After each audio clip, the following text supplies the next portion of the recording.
প্রিয় শ্রোতা বন্ধুরা, আজকের গল্পটা এক মেয়ের, যে অপমানের মধ্যে থেকেও নিজের পরিচয় তৈরি করেছে, যে প্রমাণ করেছে প্রতিশোধ মানে কাউকে আঘাত করা নয়।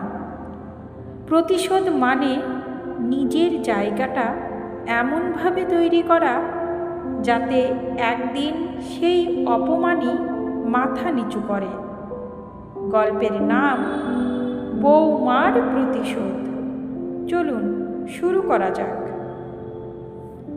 উত্তরবঙ্গের পাহাড়ি অঞ্চল, ছোট্ট এক গ্রাম, পাহাড়তলি।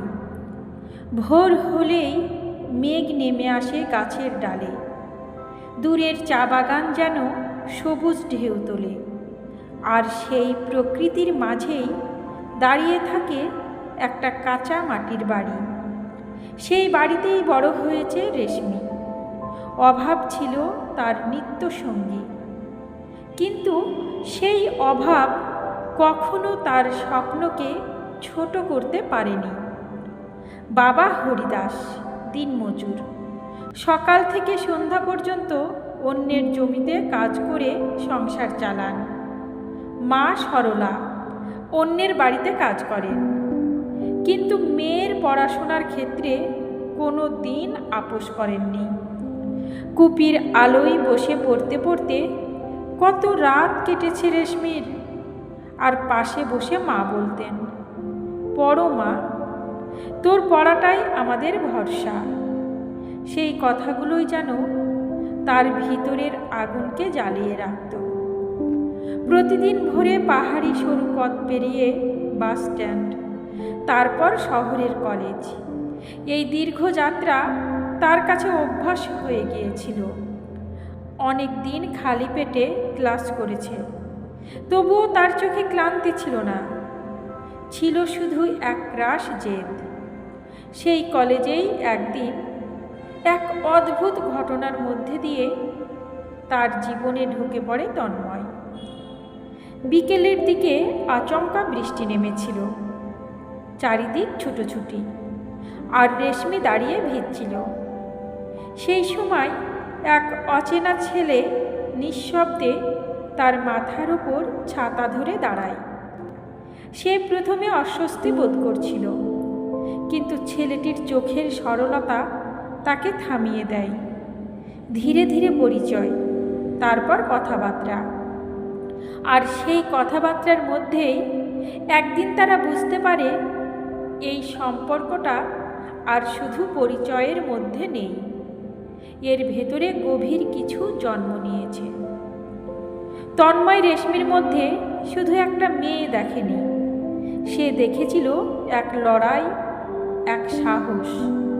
আর রেশমি তন্ময়ের মধ্যে খুঁজে পেয়েছিল এমন একজন মানুষ যে তাকে বুঝতে পারে। সেই বোঝাপড়া থেকেই জন্ম নেয় ভালোবাসা। কিন্তু ভালোবাসা যত গভীর হয়, ততই বাস্তবের দেওয়াল সামনে এসে দাঁড়ায়।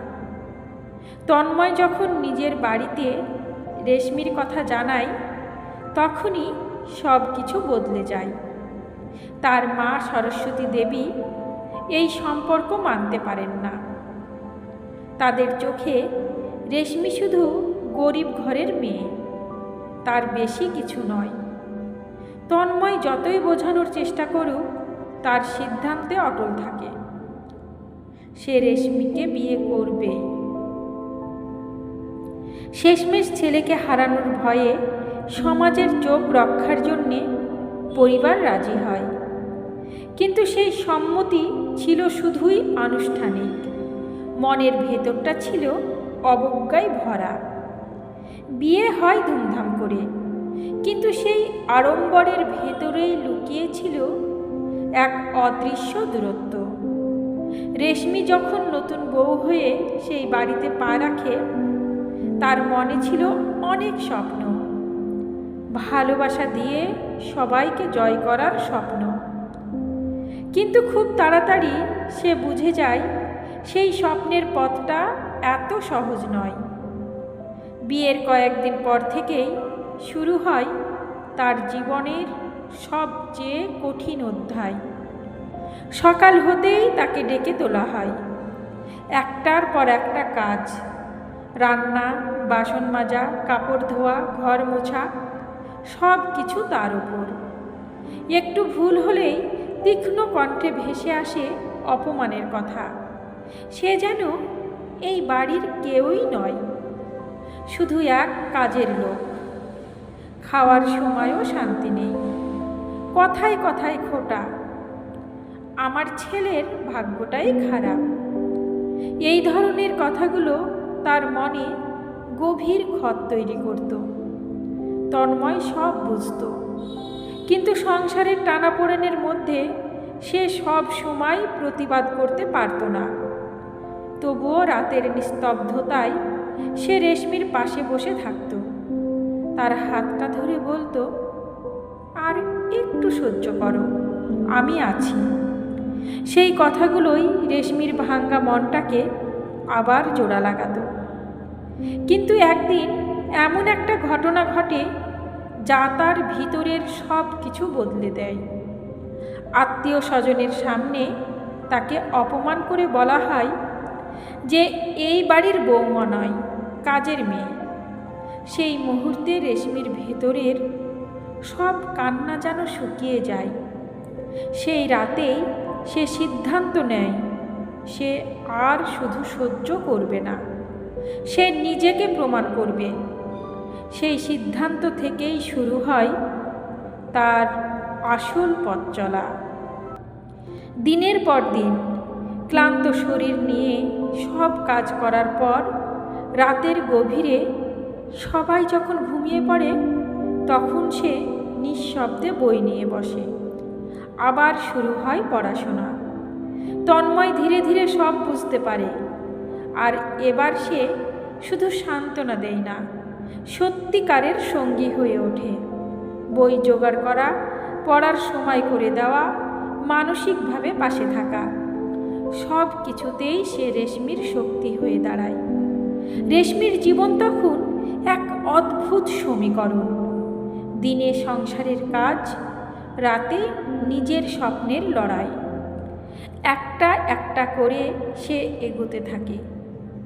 পড়াশোনা শেষ করে উচ্চ শিক্ষা নেই, তারপর শিক্ষকতার প্রশিক্ষণ। কিন্তু এখানেই শেষ নয়, শুরু হয় চাকরির জন্য কঠিন প্রস্তুতি। অনেকবার ব্যর্থতা আসে, অনেকবার মন ভেঙে যায়, কিন্তু সে থামে না। কারণ সে জানে এই লড়াই শুধু নিজের জন্য নয়, নিজের সম্মানের জন্য। অবশেষে একদিন সেই কাঙ্ক্ষিত চিঠি আসে, সরকারি স্কুলে চাকরি। সেদিন রেশমির চোখে জল আসে, কিন্তু সেই জল দুঃখের নয়, সেই জল জয়ের। যে মেয়েকে একদিন অপমান করা হয়েছিল, আজ সেই মেয়েই নিজের পরিচয়ে দাঁড়িয়ে।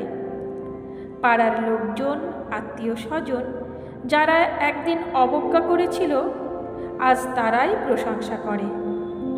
কিন্তু রেশমির আচরণ বদলায় না, সে তার শিকড় ভুলে যায় না। প্রথম বেতন দিয়ে সে শাশুড়ির জন্য শাড়ি কিনে আনে। শ্বশুরমশাই অসুস্থ হলে নিজের টাকায় চিকিৎসা করায়, রাত জেগে সেবা করে। ধীরে ধীরে সেই কঠিন মন গলে যেতে থাকে। একদিন সরস্বতী দেবী নিঃশব্দে সব দেখেন। এই মেয়েটাই, যাকে তিনি এত দিন অবহেলা করেছেন, সেই আজ এই সংসারের সবচেয়ে বড় ভরসা। সেই উপলব্ধি তার ভিতরটা ভেঙে দেয়। অবশেষে একদিন তিনি রেশমির সামনে এসে দাঁড়ান, আর সেই কঠিন মানুষটার কণ্ঠ কেঁপে ওঠে। তিনি স্বীকার করেন নিজের ভুল, আর প্রথম